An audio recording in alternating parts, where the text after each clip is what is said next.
안녕하십니까. 특수전학교에서 화기저격교관으로 근무하고 있는 최영규 상사입니다. 저격수 임무는 통상 위장을 실시하고 은밀하게 침투해서 아군에게 영향을 미칠 수 있는 적의 중요 시설이나 적의 주요 인원을 타격하는 임무를 주로 수행을 하고 감시 임무도 병행하고 수행하고 있습니다. 저격수는 단순한 사수가 아닌 치명적인 한 발로 임무 전체에 영향을 줄 수 있는 정말 중요한 요원입니다. 저격수가 있고 없고의 차이는 심리적인 상태가 많이 반영될 것 같습니다. 보이지 않는 곳에서 저격수가 본인들을 노리고 있다 하면은 누구라도 행동 반경이 제약이 생길 거라고 생각합니다. 뒤에서 누군가가 나를 지켜주고 있다. 아군의 입장에서도 좀 더 과감하게 임무 수행을 할 수 있을 거라고 생각합니다. 저격수 자격 과정은 총 4주 과정으로 교육을 진행하고 있습니다. 1주차에는 기본 사격 자세나 기초 사격수를 점검하고 교정하고 2주차에는 원거리 정밀 사격 혹은 평가 사격을 진행하면서 장거리 사격에 대한 정확도를 향상시킵니다. 3주차에는 위장, 이동 기술 등 전투 기술을 통해서 임무의 성공률과 생존성을 보장하기 위해서 교육을 진행합니다. 4주차에는 전술적 운영을 통해서 인원들이 저격수로서 운용을 제대로 할 수 있는지 혹은 임무 수행 능력이 되는지를 점검하고 교육을 종료합니다. 아무래도 인원들이 사격술과 전투기술 교육이 중요하기 때문에 체력과 지구력 훈련을 병행하고 있습니다. 교육생들이 처음 오면은 첫날부터 체력적으로나 심리적으로 많이 힘들기 때문에 저격수의 선발 요건에 신체적인 조건이 들어가 있습니다. 흡연자가 들어오더라도 저희가 흡연을 하지 않을 걸 권장하고 있습니다. 흡연을 하게 되면 저한테 발각될 위험도 있고 흡연자가 비흡연자보다 야시 능력이 떨어진다고 합니다. 저격수한테 야시 능력은 그만큼 중요하기 때문에 흡연 여부를 제한하고 있습니다. 시력은 1.0 이상이 되어야지 입교가 가능합니다. 교정 시력을 하게 되면 인원들이 임무 수행 나갔을 때 안경이 파손되거나 이럴 수도 있기 때문에 나은 시력을 기준으로 하고 있습니다. 그래서 교육을 들어오려고 뭐 라식을 하거나 라섹을 하거나 이렇게 치료를 해서 오는 교육생들도 있습니다. 일반 사수들이 운용하는 화기는 유효사거리가 200m에서 600m까지 갈 수 있는데 저격수가 운용하는 화기는 유효사거리 800m입니다. 대물 저격용 수총을 사용하게 되면 1500m 이상을 사용하기 때문에 탄이 비행하는 시간이 되게 길어집니다. 외부 기상 요인의 영향을 받는 시간이 길어지기 때문에 그런 것들을 하나하나 계산해야 됩니다. 바람도 그렇고 중력, 기온, 습도, 저격수는 이러한 것들을 다 계산해서 최적의 사격 조건을 만듭니다.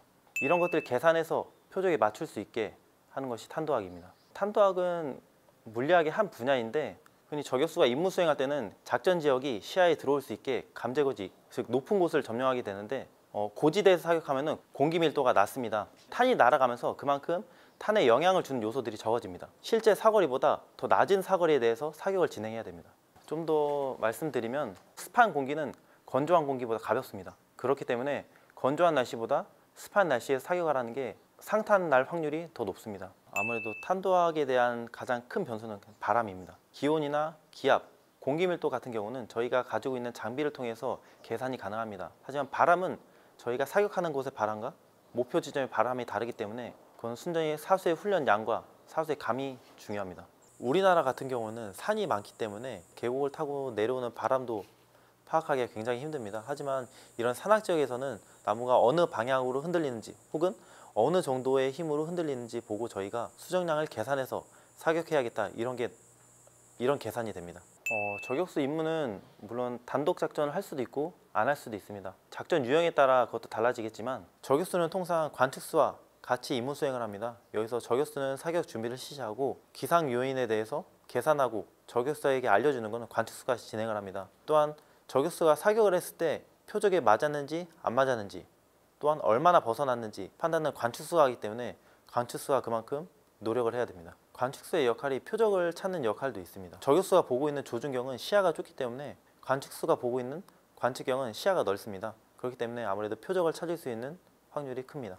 실제로 인원들이 들어오게 되면 본인의 전투복에 직무를 달아서 위장복을 만들게 되는데 만든 위장복을 활용해서 3주차 전투기술 때 활용하고 있습니다. 작전 환경이 바뀌게 되면 위장 효과가 떨어지기 때문에 직물 70%, 자연직물 30%의 비율을 활용해서 위장복을 만듭니다. 나무나 이런 풀이 없는 지역에서 혹은 암석 그리고 설상 지역에서는 저희가 색상을 활용한 위장을 많이 권장하고 있습니다. 위장 교육을 실시할 때 본인의 피부 위장이 아닌 복장 위장, 장비에 대한 위장도 같이 진행을 하고 있습니다. 빛의 반사가 굉장히 위험하기 때문에 반사되지 않게 장비를 착용하는 등 인원들의 교육을 진행하고 있습니다. 반사가 안 되는 장비가 있나요? 네, 맞습니다.